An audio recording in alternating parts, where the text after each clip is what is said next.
நிறைவாழ்வு AG சபை வழங்கும் morning மன்னாவிற்கு உங்களை அன்போடு வரவேற்கிறோம்.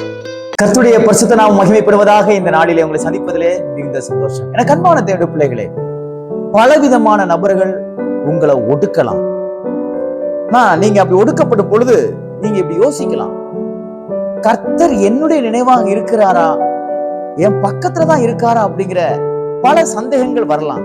இன்னைக்கு கர்த்தர் உங்களோடு பேசுறார் பாருங்கள். 2 ராஜாக்களின் புஸ்தகம் 13ஆம் அதிகாரம் 23வது வசனத்துடைய கடைசி பகுதி இப்படியாக சொல்லுகிறது: தம்முடைய முகத்தை விட்டு தள்ளாமலும் அவர்கள் மேல் மனதுருகி அவர்களை நினைத்தருளினார்.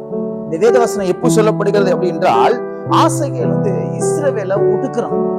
பல ராஜாக்கள் இஸ்ரவேல் ஜனங்களை ஒடுக்கும் பொழுது கர்த்தர் இந்த வார்த்தையை சொல்றார், அவங்க யாரு ஒடுக்கினாலும் நான் அவங்களை ஒடுக்க விடாம அவர்கள் மத்தியிலே உங்களை காப்பாற்றும்படியாக உங்க மேல நான் மனதுருகி உங்களுடைய நினைவாகவே இருக்கிறேன் என்று கர்த்தர் சொல்கிறார். உங்களை யாரும் ஒடுக்க முடியாது, உங்களை யாரும் சிறுமைப்படுத்த முடியாது, உங்களை யாரும் அவமானப்படுத்த முடியாது, உங்களை யாரும் கேவலப்படுத்த முடியாது.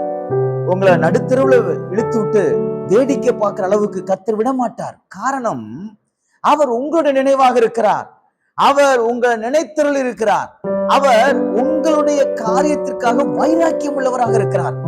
எத்தனை பேர் உங்களுக்கு விரோதமா எழும்பட்டுமே, எத்தனை சொந்தக்காரங்க எழும்பட்டுமே, எத்தனை முதலாளிகள் எழும்பட்டுமே, எத்தனை பேர் உங்களுக்கு கம்ப்ளைண்ட் பண்ணட்டுமே, உங்களுக்கு விரோதமா எத்தனை பேர் பேசட்டுமே, நீங்க ஒடுங்கியே போக மாட்டீங்க. காரணம், இஸ்ரவேலின் தேவன் அவர் உங்களோடு கூட இருக்கிறார்.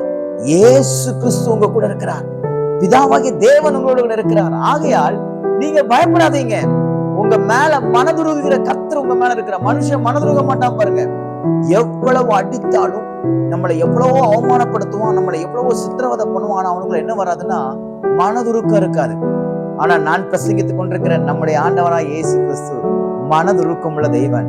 உங்க மேல மனதுருகிற அப்படின்னாலே எவர்களும் உங்களை ஒடுக்காதபடி, எவர்களும் உங்களை சேதப்படுத்தாதபடிக்கு கர்த்தர் பாதுகாப்பார். உங்க குடும்பத்தை கர்த்தர் பாதுகாப்பார், உங்க பிள்ளைகளை கர்த்தர் பாதுகாப்பார், நீங்க புதுசா எடுத்து செய்யற வேலையை கர்த்தர் பாதுகாப்பார். நிறைய நேரம் அவங்க எனக்கு அப்படி ஆப்போசிட்டா நிக்கிறாங்க, எனக்கு இவ்வளவு போட்டி இருக்குது, எனக்கு இவ்வளவு பொறாம இருக்குன்னு சொல்லி நிறைய நேரம் நீங்க ரொம்ப மனம் உடைஞ்சு போயிருக்கீங்கல்ல. கர்த்தர் சொல்றாரு, அவர்களை நான் ஒடுக்க விட மாட்டேன். அவங்க வெள்ளம் போல எழும்பி வந்தாலும், மலைய போல எதிர்த்து நின்றாலும், அவைகள் உன்னை சேதப்படுத்தாதபடிக்கு நான் உன்னோடு இருக்கிறேன், நான் உன்னை நினைச்சிருக்கிறேன், நீ என்னுடைய நினைவாக இருக்கிறாய், நான் உன் மேல மனதுருக்கமா இருக்கிறேன், நான் உன்னுடைய நினைவாக இருக்கிற அப்படின்னா, உன் மேல மனதுருக்கமா இருக்கிற அப்படின்னாலே உனக்கு எந்த விதமான சேதம் வராதபடிக்கு நான் காப்பாற்றுவேன் என்று சொல்கிறார். அதனால பயப்படாதீங்க. வெள்ளம் போல சத்துருக்கள் வந்தாலும் பரிசுத்த ஆவியானவர் ஒரு நாளிலே உங்களுக்கு கொடியேற்றி உங்களை ஒடுக்க விடாமல் உங்களை பாதுகாப்பாராக. இந்த நாள் ஒரு பாதுகாப்பின் நாளாக தேவன் உங்களுக்கு மாற்றி கொடுப்பாராக.